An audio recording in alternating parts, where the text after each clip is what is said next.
Good evening, namaste, and welcome to the John F. Kennedy Jr. Forum at the Institute of Politics.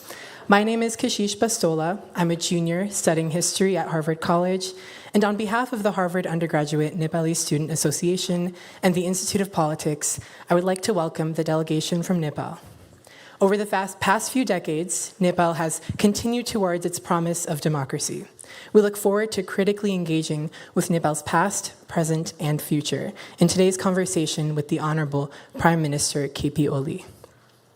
Before we begin, please note the exit doors, which are located on both the Park side and JFK Street side of the forum. In the event of an emergency, walk to the exit closest to you and congregate in JFK Park. Please also take a moment now to silence your cell phones. The director of the Institute of Politics, Seti Warren, will kick off tonight's program with Prime Minister Oli. Seti Warren is the director of the Institute of Politics and adjunct lecturer in public policy at Harvard Kennedy School. He previously served as mayor of Newton, Massachusetts from 2010 to 2018 and was the first African American to be a popularly elected mayor in Massachusetts. Warren has an extensive career in public service and politics at both the state and national levels. Prior to running for mayor, Warren completed a year-long tour of duty in Iraq as a Navy intelligence specialist. Please join me in welcoming IOP Director Seti Warren to the stage. Thanks, Kashish.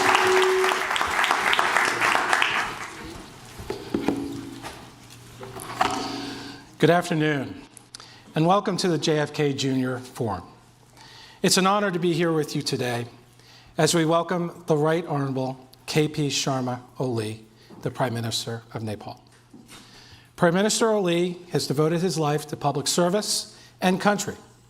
He served both in the House of Representatives and Constituent Assembly and now leads the country as Prime Minister, a position he is holding for the third time.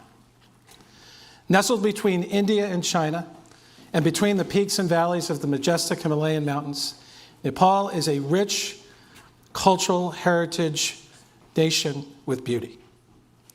As it emerged from a devastating civil war just less than 20 years ago, the country is at a crossroads. With a shift to federalism, the country must navigate complex political, economic, and governance challenges against the backdrop of a warming planet. Poverty remains stubbornly high, with about 1 in 5 Nepalis continuing to live under poverty. So investments in human capital, infrastructure, jobs are more important than ever.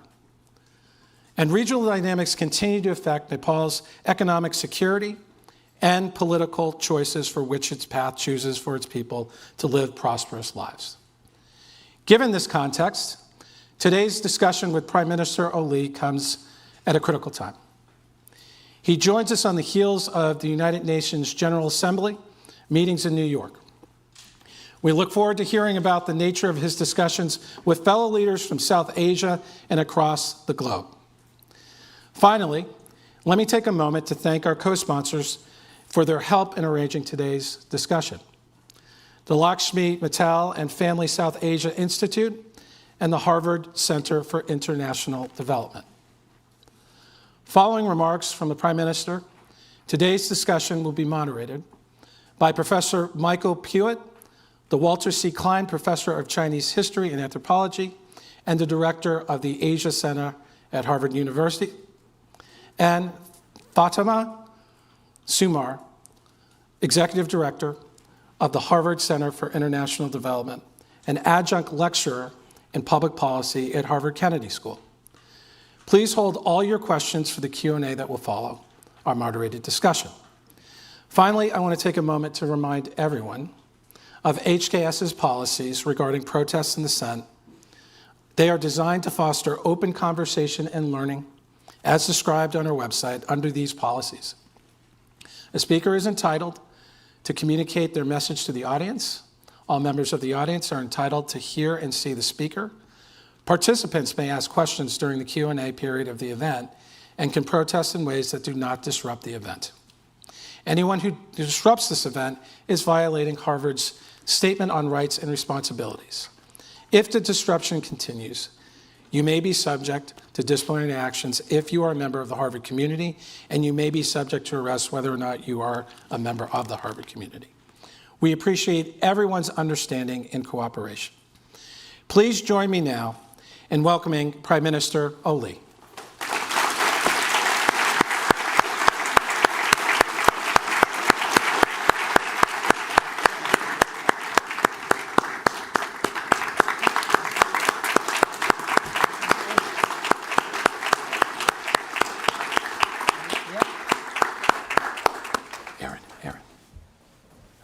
Are you here?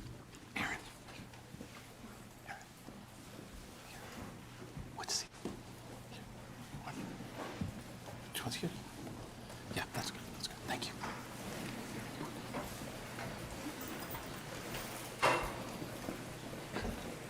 Okay, please.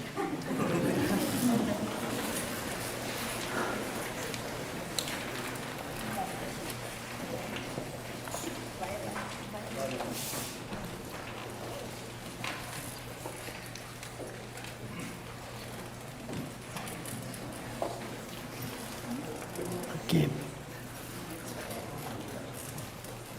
Should I? अब मैले बोल्ने हो क्या? हो?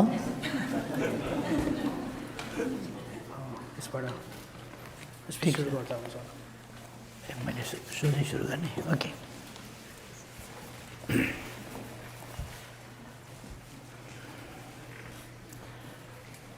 Thank you for your kind introduction. University Marshal Miss Cathy O'Dare, esteemed faculties, staff and students, ladies and gentlemen. Namaste and good afternoon. I start by sharing how honored I feel to address John F. Kennedy Jr. Forum at Harvard today. I extend my deepest appreciation to the President of the University for the generous invitation and excellent arrangements for this event.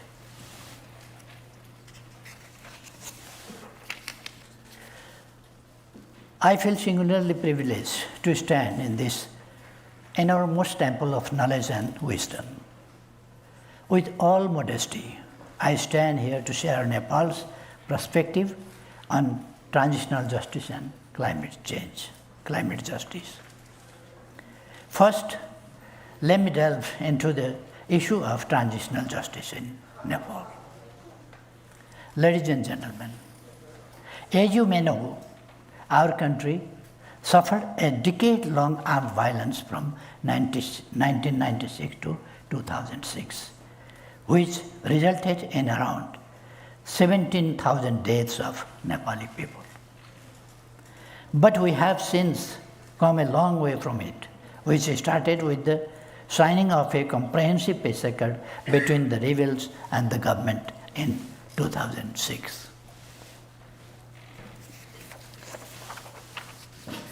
Following the accord, we first held an election to the Constituent Assembly in 2008 to write a new constitution. However, the disagreements in the Assembly resulted in its dissolution without adopting a new constitution. Even then, the first Constituent Assembly undertook a consequential action turning Nepal from an autocratic kingdom to a democratic republic by abolishing 240 years long monarchy.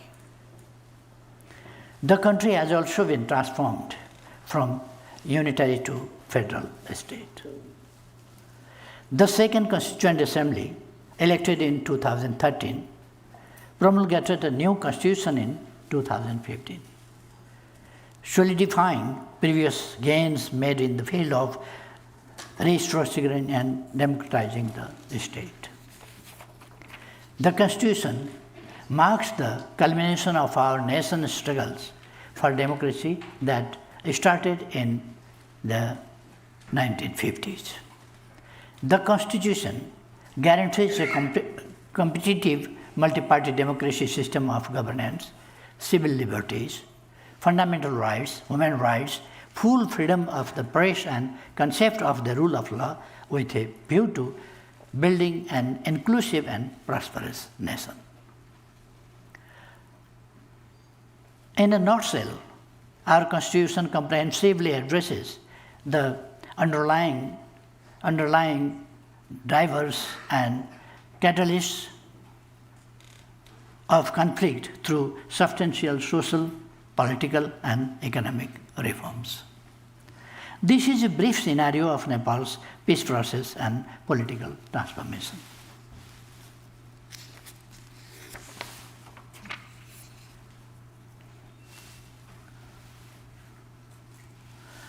Ladies and gentlemen, transitional justice is an integral part of our peace process. Although transitional justice has remained on the back burner for several years, it was not forgotten. An attempt has been made to resolve this protracted issue of transitional justice. Back in 2015, we established two transitional justice mechanisms, namely Truth and Reconciliation Commission and Commission on Enforced Disappeared Persons. The Truth and Reconciliation Commission alone collected nearly 67,000 complaints from all over the country and even settled some of them.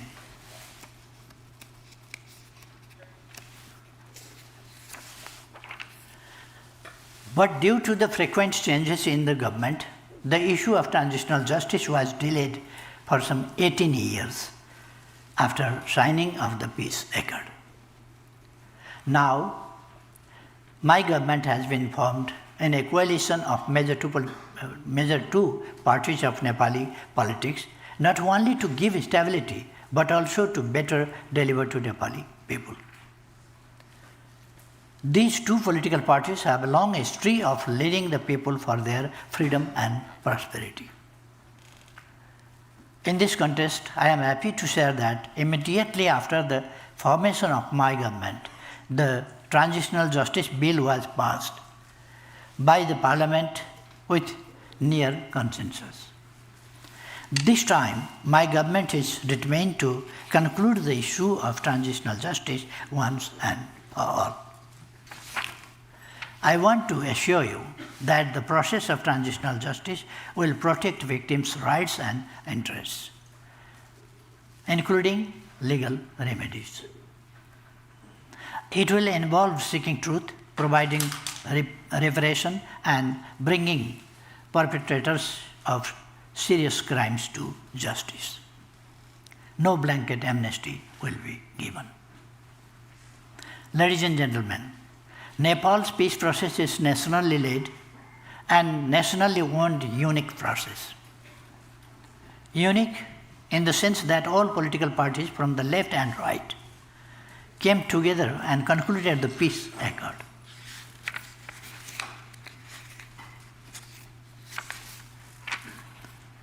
As we move to the last mile task of peace process, we welcome support and encouragement from the international community, including our partners in the process of effective implementation of the TJ Act.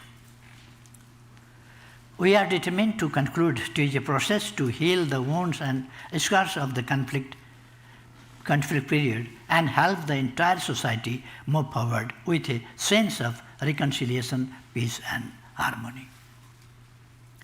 In fact, Nepal is inherently a non-violent, tolerant, and peaceful society, as it is the birthplace of Gautam Buddha and apostle of peace. Ladies and gentlemen, now let me turn to the subject of climate justice.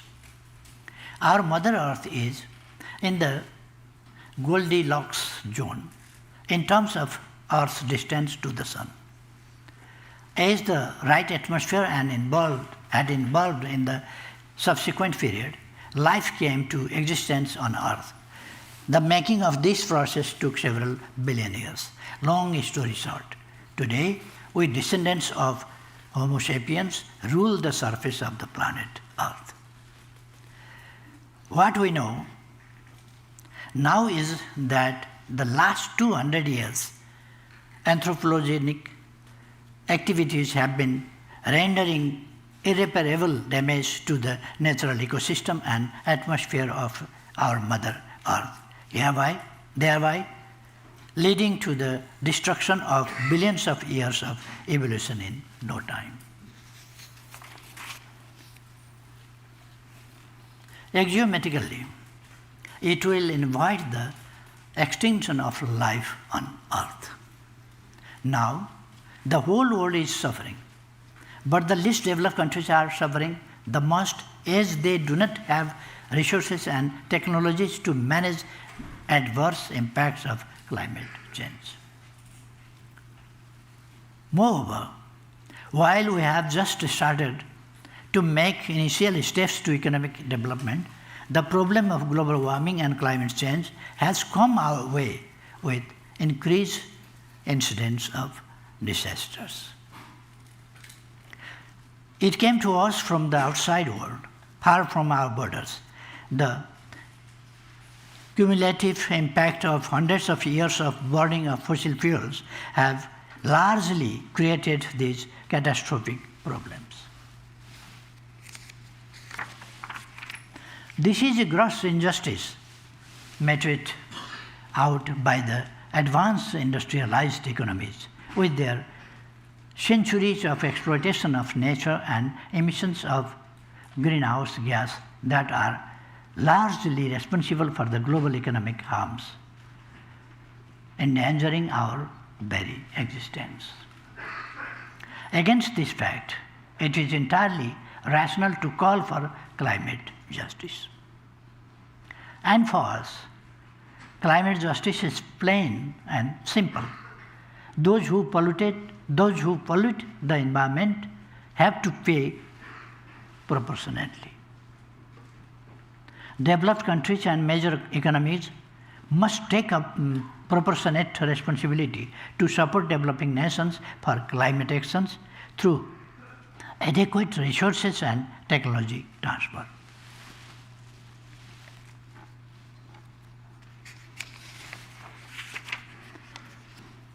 The major emitters must lead from the front in healing the rehabilitating Mother Nature, reducing the reliance on fossil fuels.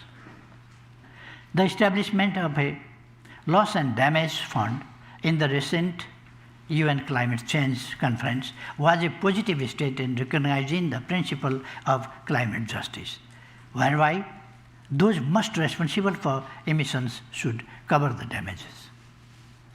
Ladies and gentlemen, if we truly believe in democracy and justice at a global level, then wealthy nations who are responsible for climate damage must compensate for the loss and damage of essential infrastructures and livelihoods of people in vulnerable countries.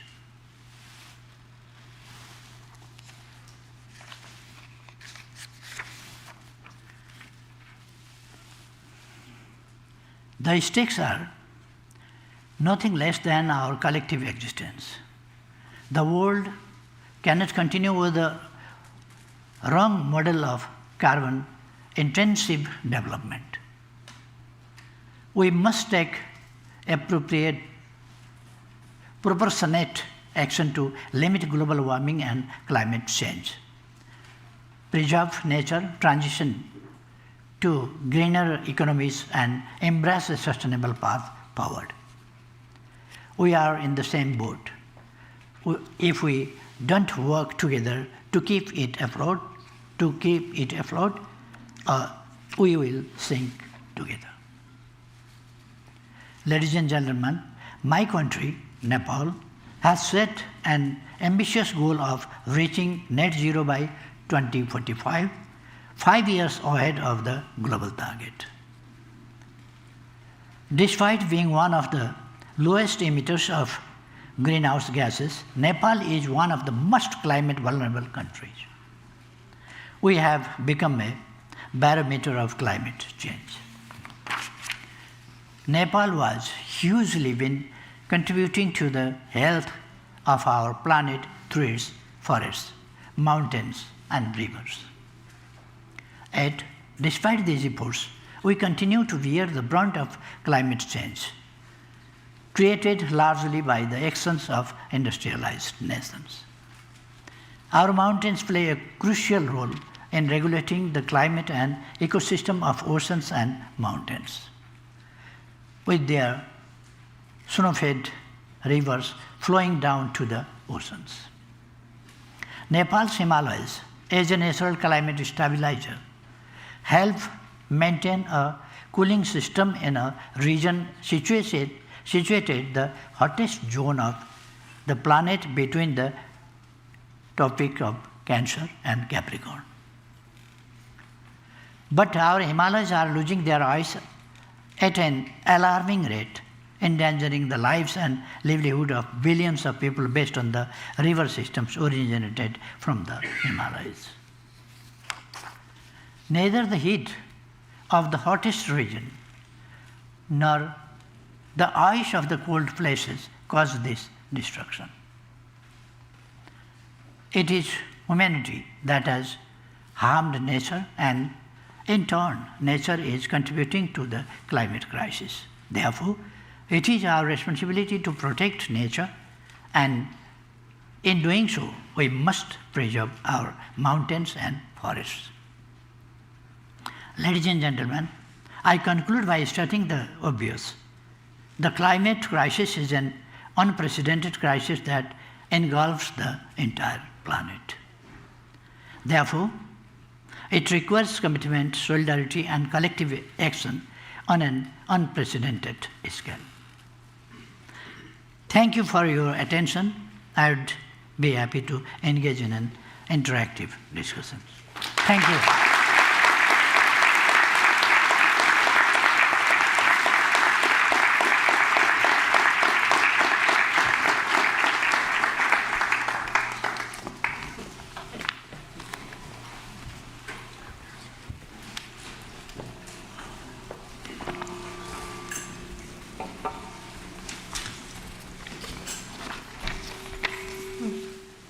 Mr. Minister, namaste. It's so good to see you, and welcome to Harvard.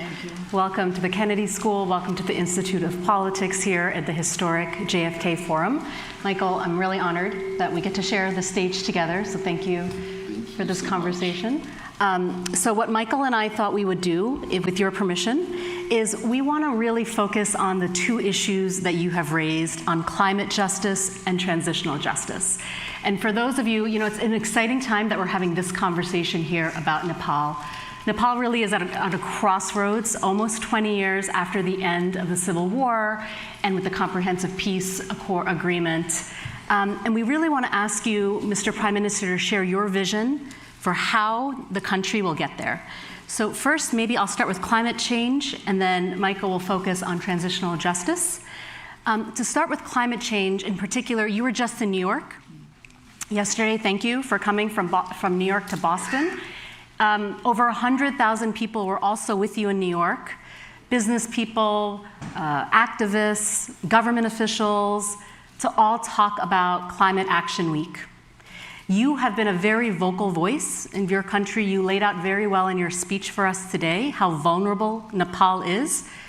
You're not an emitter, you're not a major emitter, but you stand at the crossroads of what industrialized nations have to offer in terms of the part that they really must play, particularly with things like the Loss and Damage Fund. There's been a lot of criticism, as you know, that industrialized countries led by the United States and China and 200 others have not done their part, though, to really pay into the fund and to help countries like Nepal. There's been many funds now set up to help countries like Nepal, but the money has not really started in a way that is meaningful. Is this approach working? Are we going to run out of time for the Himalayas, for mountain countries, especially with a mountain agenda of climate change? what would you say to all of our students here studying climate change, particularly for small countries that get trapped between the politics of industrialized nations on climate change? What would you like to share with our students today of what countries like Nepal need for this to really happen? First of all, I would like to thank you very much, and I begin from the issue of climate change, climate issues.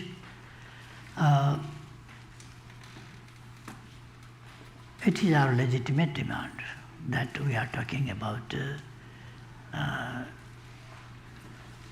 who has committed mistakes, they have to correct, and to correct those things, they have to fund, they have to finance too.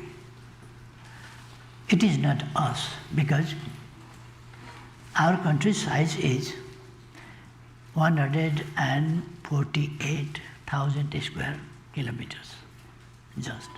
Our population is 30 million, just. And our forest area is 46%, nearly half. And 70% is covered by the mountains. And third, more than 7%, 9% about rivers, lakes, etc. So you can understand how much we are contributing. Knowingly we are planting the forest and we are protecting the forest and we are contributing. And naturally we are contributing through the mountains and the rivers and the lakes and everything. As I mentioned before too, that our mountains, there are mountains in so many countries, and there are problems of mountainous countries and LDCs as well. But our situation is completely different than others, because we are between the line of, as I mentioned in my speech, that between the line of Cancer and Capricorn, hottest area of the world. The sun moves to Capricorn to Cancer lines. That's the hottest area. And our mountain lies there. And when the hot air comes, goes to closer and closer to the mountains, they become, hot air becomes cooler and cooler and cooler, and they turn ice or what, when they collide with the mountains. So, this is a matter of very, very important. And meters thick layer of ice our mountains are holding. And our mountains are not holding just the ice, but the rocks of the mountains, they are just taking the water and dropping slowly, and the springs and fountains come out and they become rivers. To continue rivers. And the recharge system, water recharge system, it's very important. Otherwise, there will be no forest. If there are no mountains, there will be no forest. Without water, forest the land will be die and it will convert it into desert. So, the largest natural refrigerator or cooling center of the world is mountain, between the Capricorn line and line of Cancer. So, we are talking that we have done nothing harm, but we have contributed. And we are asking today to the emitters of the greenhouse gases, etc., to support the countries who has no mistake, no guilty, but they are suffering from that. So, Mr. Prime Minister, you've made a really compelling case here around why the Himalayas, the whole Indus River basin of South Asia, is really created and sourced here in the Himalayas, in Nepal. Obviously, we all know the news with what's happening with global warming, particularly in South Asia. It's probably happening at a rate that's greater than 1.5. Funds are not coming in at a rapid enough rate in order to have both adaptation effects and certainly not with mitigation. You made a pretty bold pledge both yesterday at the United Nations and then in your speech here today with us around Nepal being a zero emitter by 2045, which would be 5 years earlier than global commitments at 2050. Now, to connect back to the mountains and the rivers, Nepal also sits on some of the greatest sources of hydropower and green energy anywhere in the world. That has not really yet been fully invested, but there are lots of potential investment opportunities, as we know, underway to do this. The Millennium Challenge Compact, something that I worked on, as you know, is how we met before, is a potential area to build out the central transmission line, also to lure other private sector investors in. How do you see your future of hydropower, of green energy, and actually being an exporter of green power and green energy throughout the entire South Asia region, which on paper is possible, but it hasn't happened yet. So what is your vision for helping get that through? There were regions. We started in South Asia electricity production some 113 years before in South Asia. We were second to start the hydropower electricity production, but we could not develop that. We have abundance of potential in the field of hydrogen, in the field of hydropower, and we are now giving stress on those areas to produce hydropower and export it. There are, of course, some constraints and there are some problems too, but we want to diversify the market. We will purchase our electricity. We don't want to rely on one country because we have seen and we have bear some repeated obstacles and adverse situations. So one is that why we are so confidently talking that within 2045 we can meet the target of 1.5 increment of this temperature and zero emission of carbon dioxide, etc. Because we have hydropower, we have forest, we have mountains. Naturally, we are very strong. And we are not contributing to destroy the nature. And we are not contributing for the emission of carbon, etc. So we can confidently say, and we are in Kathmandu University, our students and our researchers, now we have told them to some research work, so that they can, and they are able to produce green hydro electricity, green hydro power. So hydrogen power, not hydropower, hydrogen power. I went to Kathmandu University and I used that car run by the battery of green hydrogen gas. So we have so many options too. We can replace fossil fuels use. So there are so many options. So we can. And if the countries, big countries, industrial countries, agree to support countries like ours, that's good. Otherwise, as I mentioned in my speech, that we are in the same boat. And we will sink at the last because we have mountains and forests. We certainly don't want you to sink. I just want to connect, and Michael, turn over to you a little bit, because I do want to connect, whether it's climate justice or transitional justice, I do want to connect this idea of governance Because in order to get from the climate justice side, even as the international community needs to do its part, as you have rightly said, you sit on tremendous potential, whether it's hydropower, other sorts of investment, but you do need to create an enabling environment for the private sector to be able to come in to do that. One of the key criteria, but for the private sector to function, is going to be governance of how the country is run. Because you've been Prime Minister now, it's your third time, you've been so critical, and congratulations on the passage of the law. Michael, I just wanted to bring you in and to talk about your thoughts around transitional justice in the terms of governance and what your thoughts are for the Prime Minister.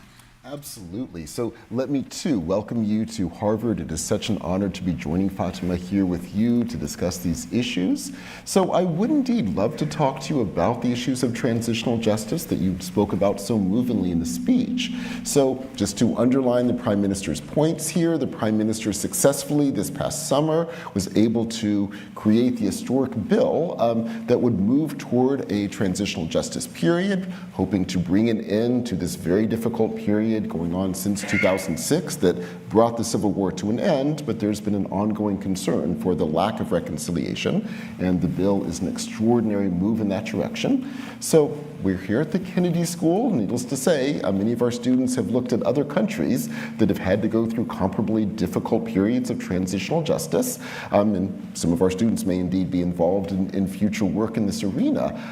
We would love to hear your vision of how this will occur. So the law is extraordinary.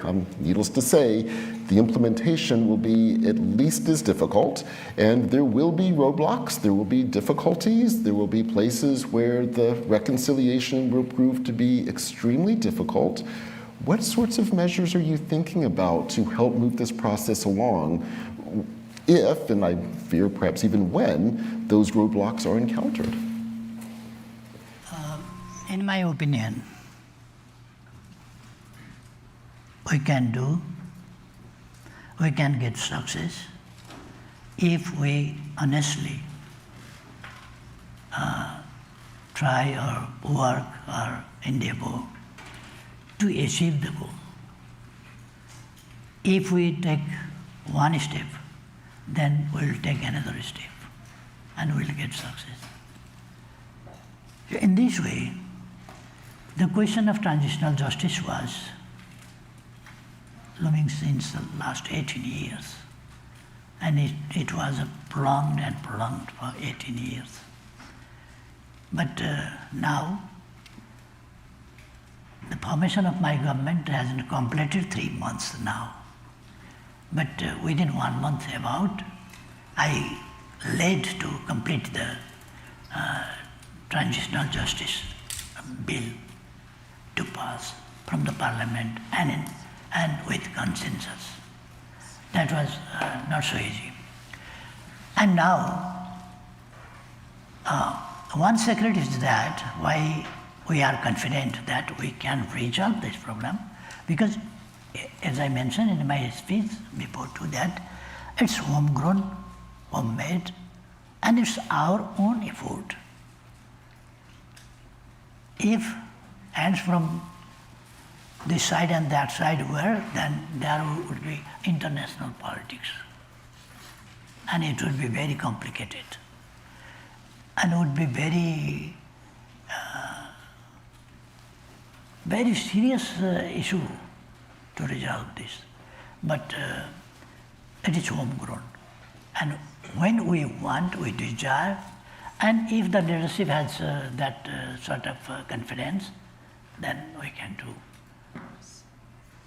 that, I think. Thank you. And if I could ask a quick follow-up building directly on the point you mentioned, I certainly agree. That will be part of the power of this, is this will be a domestic move, hopefully not controlled by international powers. If I could ask a follow-up on that, however, Nepal, of course, is geographically surrounded by China and India.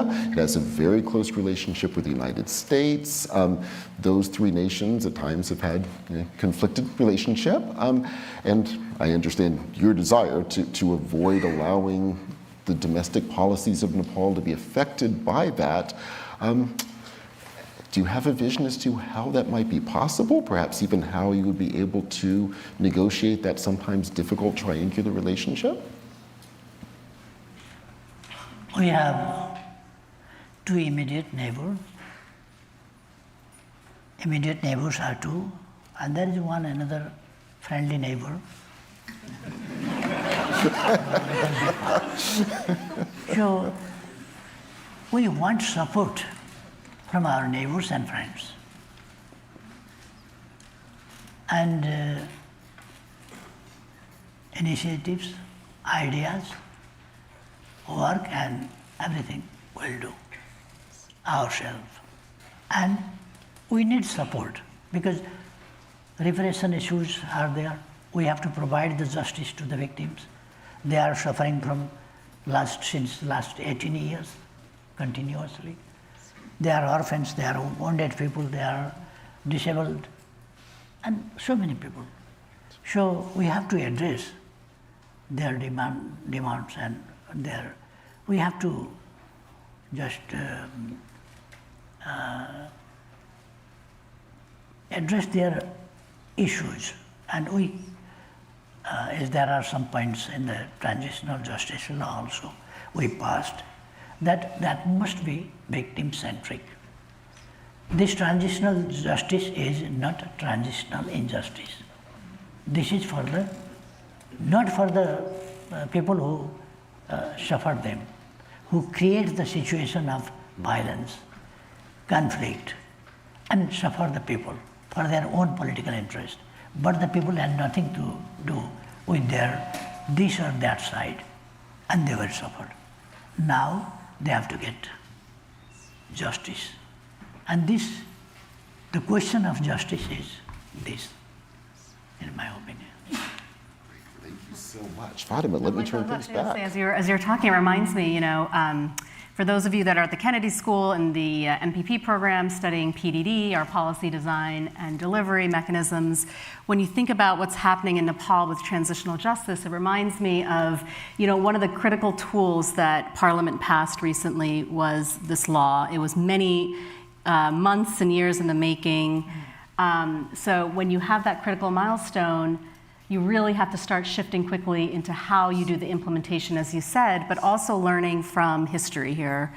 There's been 2 attempts in the past to do this.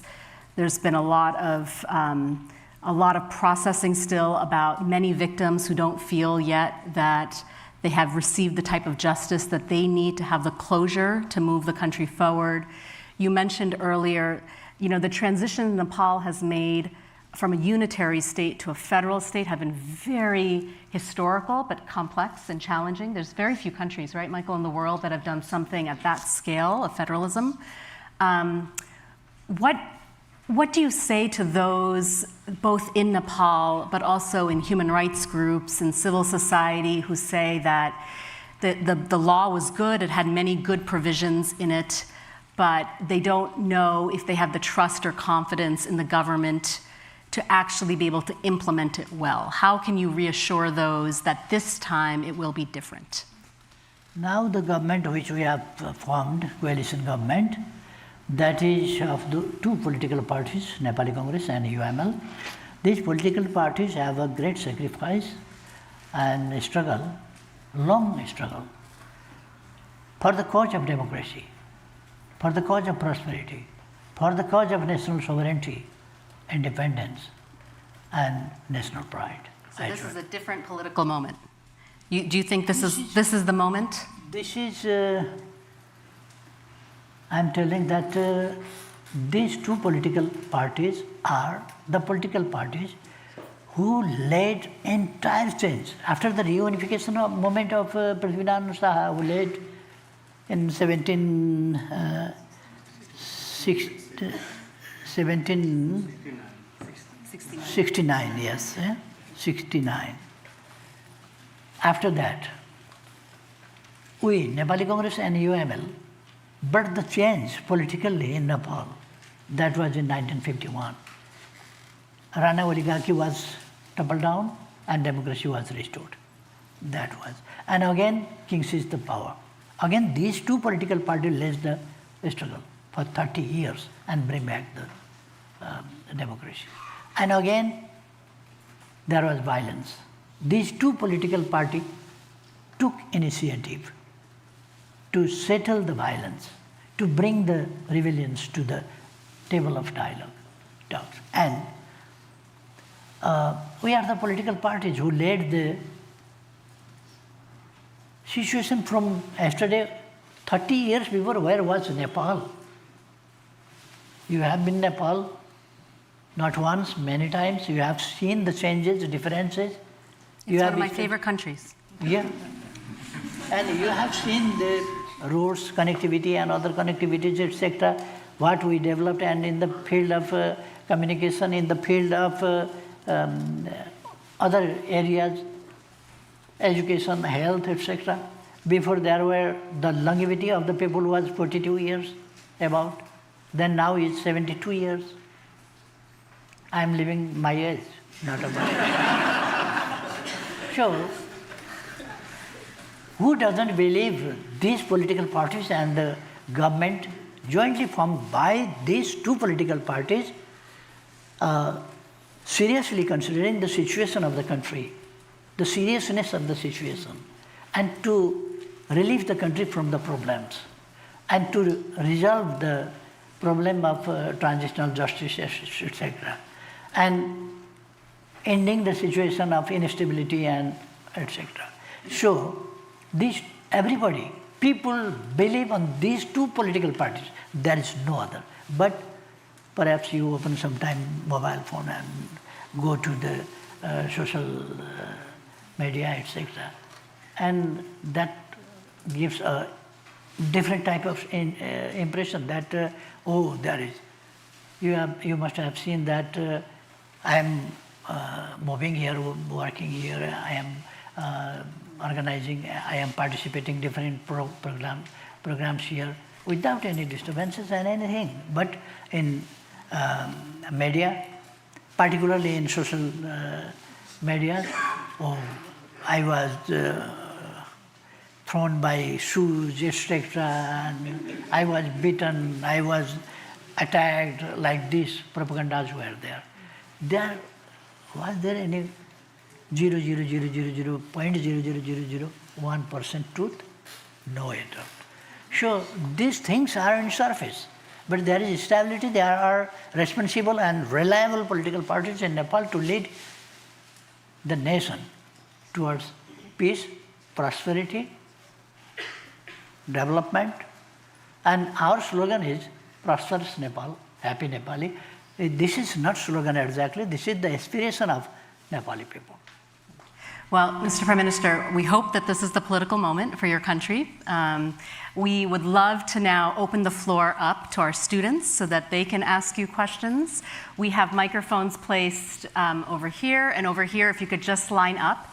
And Mr. Prime Minister, with your permission, in order to get to as many questions as possible, we'll try to keep the answers very brief, and then this way you can hear. Okay. Please introduce yourselves so that the Prime Minister knows who you are. Anything else, Mike? I think that, okay. yes, let's open Great. it up. Kailash, why don't you start? Hello. And please, a question, keep it very short so we can hear from everybody else. Thank you. It's great to see you here. So I am a Nepali. I am a dual degree candidate studying development economics here at Harvard and MBA at MIT. My name is Kailash. I actually first thought of asking a development-related climate justice, but I want to ask you a very personal question. So about quarter of our GDP comes from remittance. In 15 to 20 years, the country is going to go from young population to aged population. We're focusing so much on infrastructure, right?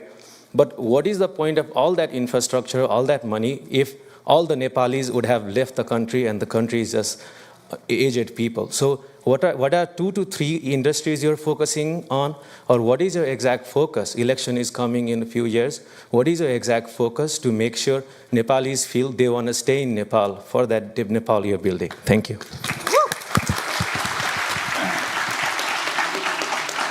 First of all, I want to tell that Nepal is not a country of old age people. Nepal is a country of 60% at least working people, and 42% young population, youth. Until now, how many percent, what is the percentage of youths going outside? Not only youths and others. Entire Nepali, how many Nepalis are there? There are 10-12%. And 42% young population we have. It doesn't mean that I am supporting to go outside to the youth.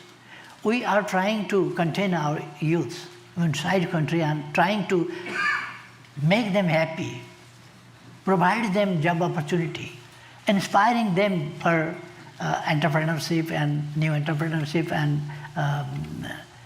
startup, etc. We are inspiring them too.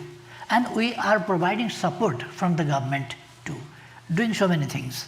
But we have to understand that countries do not move ahead at the straight line.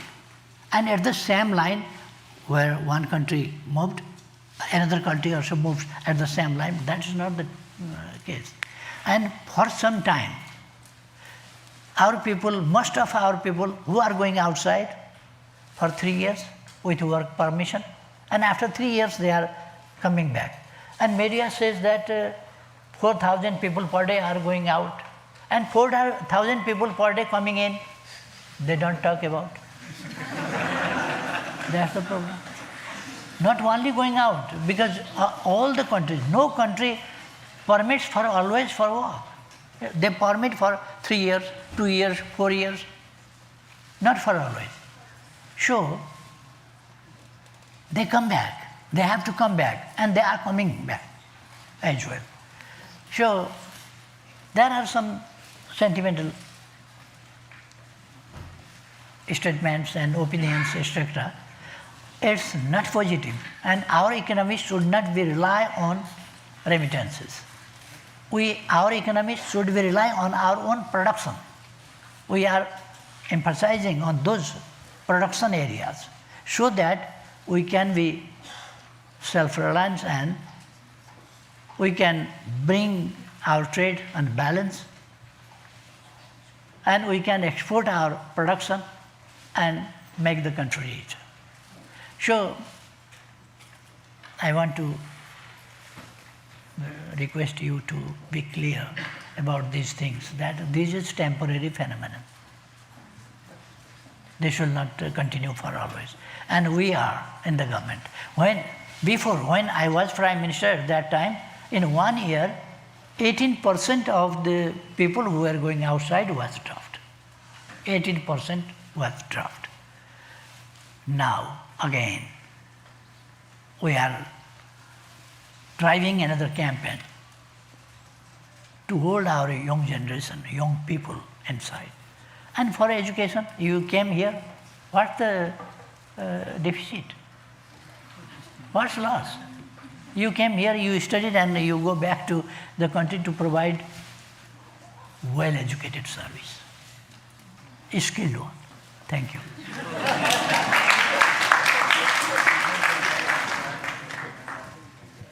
You see. Yeah, there's a couple of different mics. Actually, if it's okay, yeah, why don't we jump here and then we'll come back. We have a few mics, if it's okay. So we'll go here first, if that's okay. Great, thank you. Hello. Namaste, Pradhan Mantriji. My name is Sonam Sherpa. I grew up in Kathmandu. And my question is about transitional justice in Nepal. I still remember in 2015 when I was just in school and when the Constitution today was implemented, there were widespread protests all around the country. A lot of people had to sacrifice their lives because they felt that the Constitution did not respect indigenous autonomy or regional aspirations for different groups.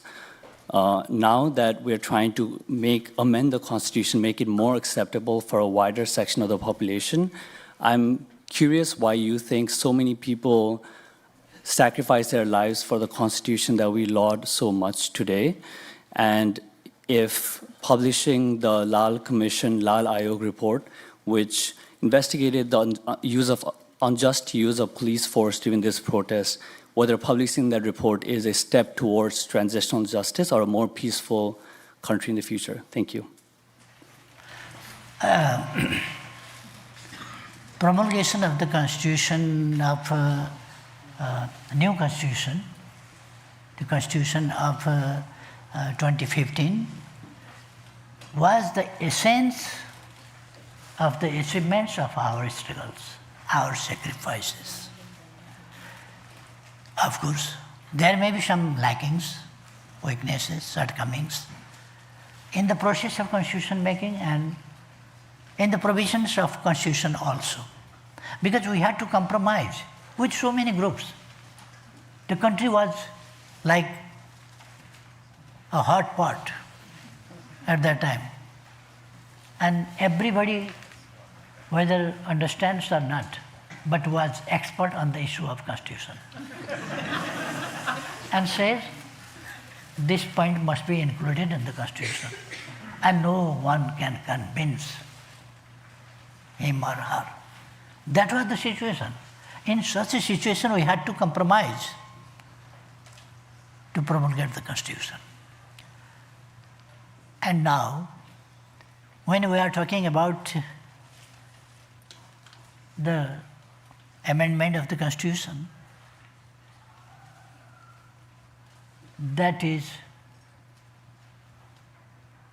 being based on the experiences of these 9 years, and until in the near future, immediate near future, we don't see any possibility to amend the constitution. So it takes a little bit time to make consensus. So we are just throwing opinions out.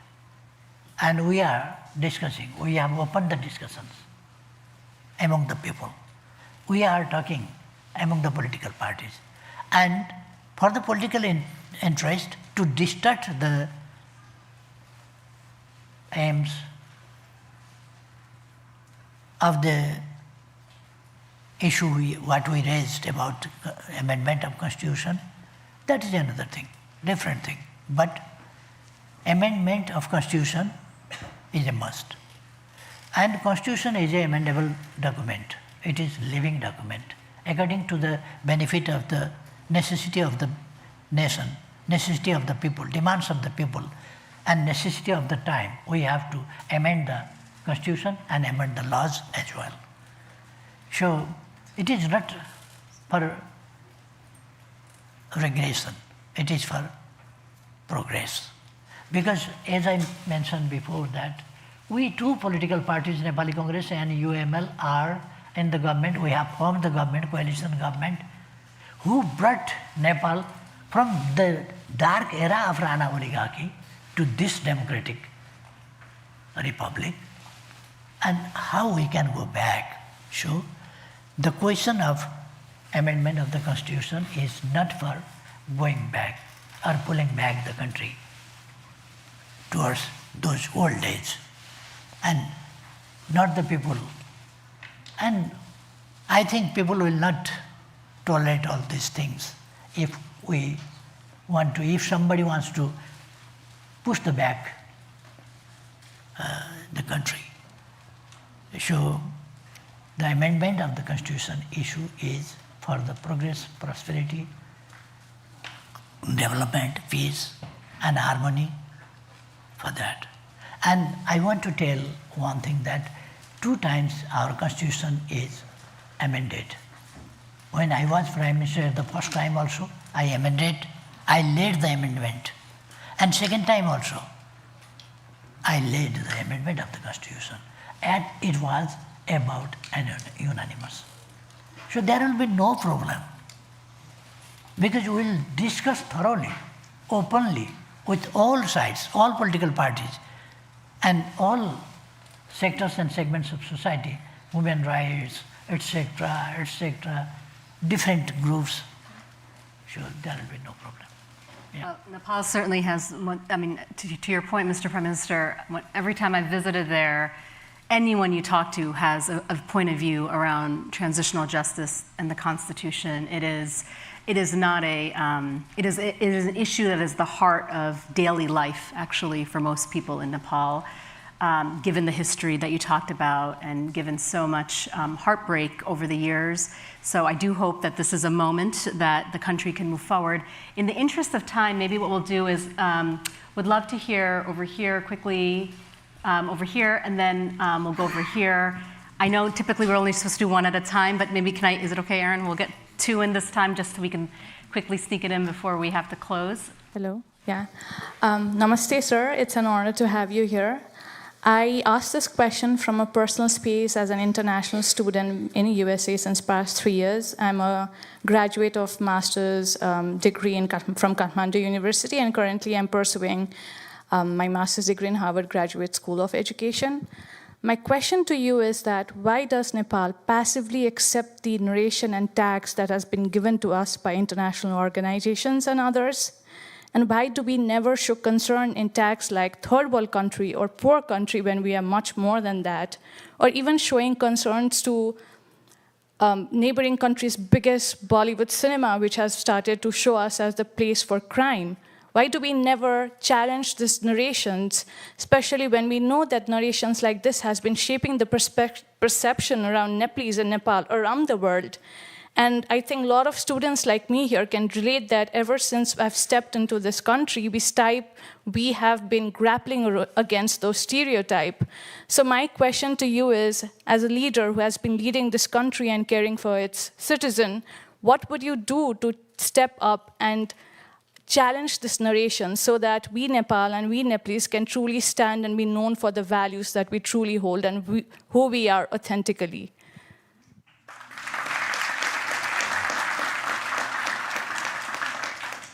Namaste, Prime Minister. Can you just speak a little closer to the mic? Namaste, Prime Minister. My name is Pravidik Kesi, and I'm from Bhutan, Nepal.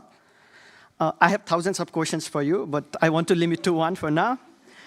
In the past 15 years, we have had 13 governments. That is about 14 months per government. That's very unstable. It seems like we are not even in embryonic stage of democracy, but a pseudo-democracy. This, I feel, is one of the fundamental issues of our institution. My main question is, what if there has been any preparation for introducing term limits in our constitution and stability of our government? And if not, why? Because this seems to be a burning issue of our time. Thank you.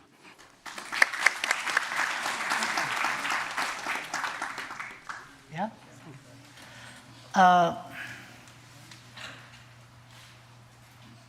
What was the question?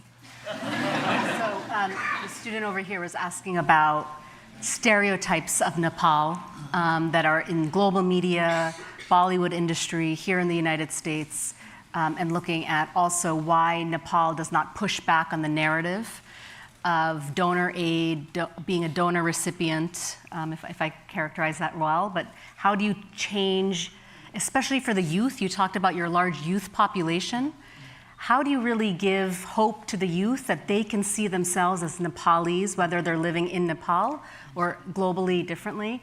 And then the gentleman over here was asking about, also on the Constitution. Do you want to quickly summarize that? Term limits, term limits, because we have seen the similar faces again and again, but with limited time period.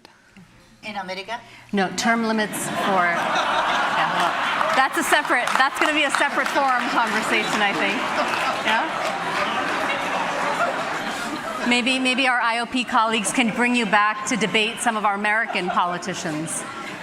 But I think the student is asking, oftentimes what we do see in Nepal, especially in the prime ministership, the ministers, a lot of the political party leaders, they tend to be very similar faces. They tend to be of the same generation. Should you be considering term limits or other opportunities for new voices to also lead the country? Yeah. Is that fair? Okay. You are a student of this university? I'm doing research. Oh.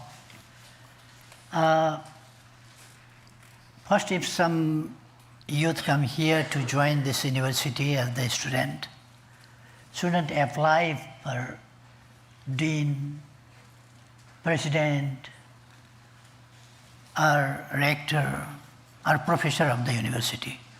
Must apply for any student. Some faculty, I think. Similarly, politics is not a joke. there is a sentiment that people say, why these old faces are being repeated again and again, and we have to see again and again these. Okay, there is competition.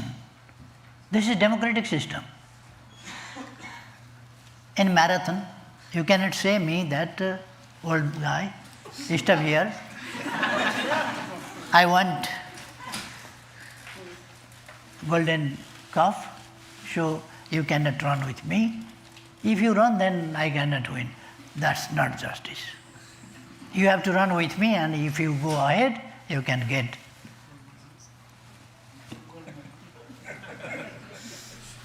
So, that is not the question of age. And for politics, if somebody cannot work like a young man, should or not woman.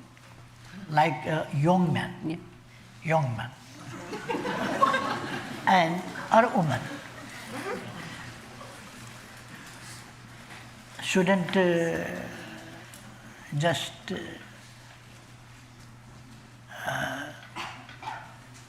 desire to remain in this post or capture this post. But if somebody can work, I would like to inform you that if you are talking about me, then I would like to tell you that 18 hours at least per day I am working at. Still I am working. So, and I have not created any bar for anybody to compete me and compete others also. In our country there is democracy. Inside my party there is democracy. Inside in the parliament there is democracy. Democratically people can. And in many countries young people are not giving candidacy also. In our country young people also are giving candidacy, but in many countries I see young people are not even registering their candidacy. This is not the question of age. This is the question of working capability, working capacity, and physical and mental stage and strength. That depends on that. And our question was On Nepal, how Nepalis are seen. Yeah. Stereotype of things are running in Nepal. That is the difference between the developed and undeveloped countries. Because, but I would like to tell you that we are also not so much backward, that we are far away, hundreds of miles back from the era. That's not true. The same mobile in America, in UK, in Japan, in China, they use, and we too. The same about cars. But we use cheap cars because we have no that much money to buy. So according to throat, we have to take the bone, otherwise it may kill us. So we are doing our best to change the situation,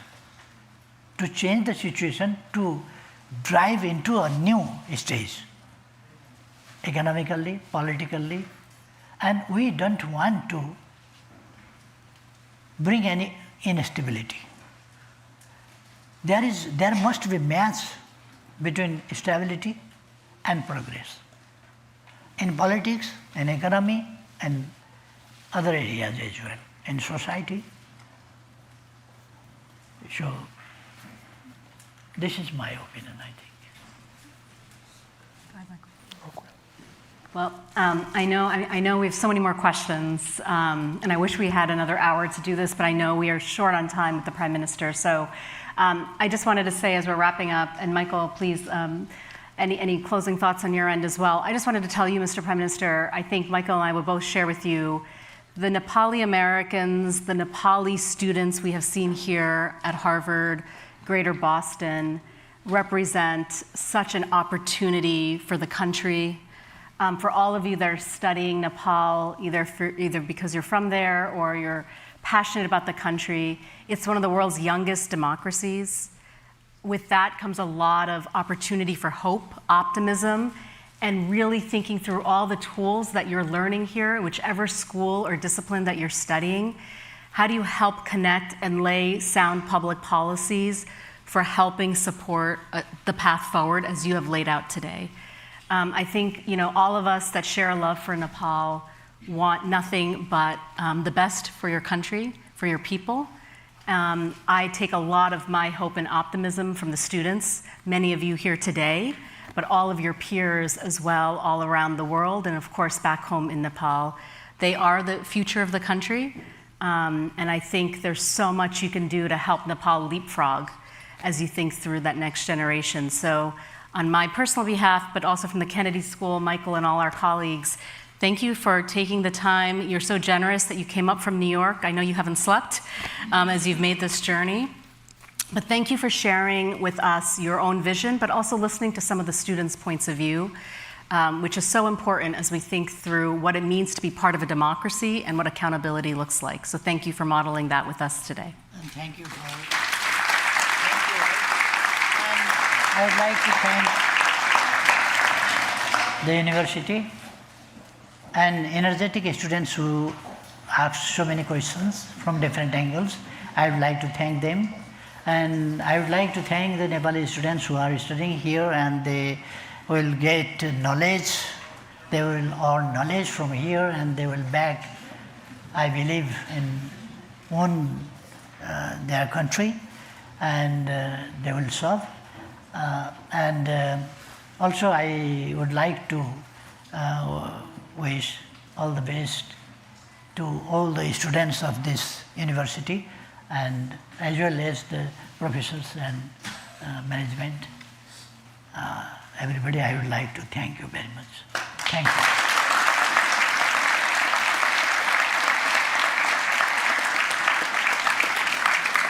So, Mr. Prime Minister, thank you so much.